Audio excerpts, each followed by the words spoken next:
Ular agar bu idish tugamaydi, ikkinchi jahon urushi tugadi, koronavirus tugadi, lekin o'ynash tugamaydi. Idishlarni o'zing kirladi, o'zing supursidir. Endi o'tirdanib malaman deganingda hech bo'lmasa boringga qilib qo'yadi. Uy tozalik istaydi, bola ona mehr istaydi, er ovqat istaydi, hech kim so'ramaydi.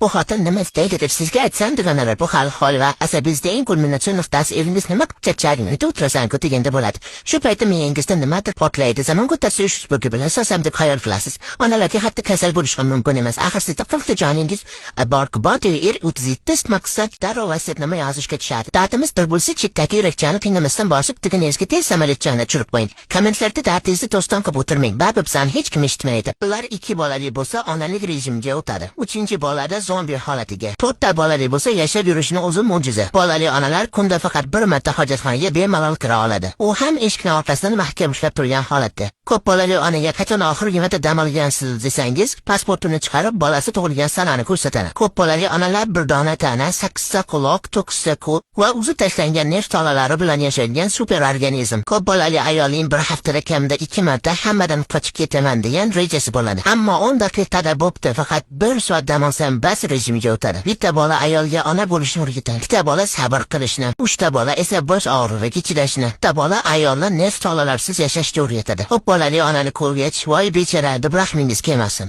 Ular eng baxtli, eng kuchli va eng kulgili ayollar. Har bir bolaning orqasida bitta qahramon bor.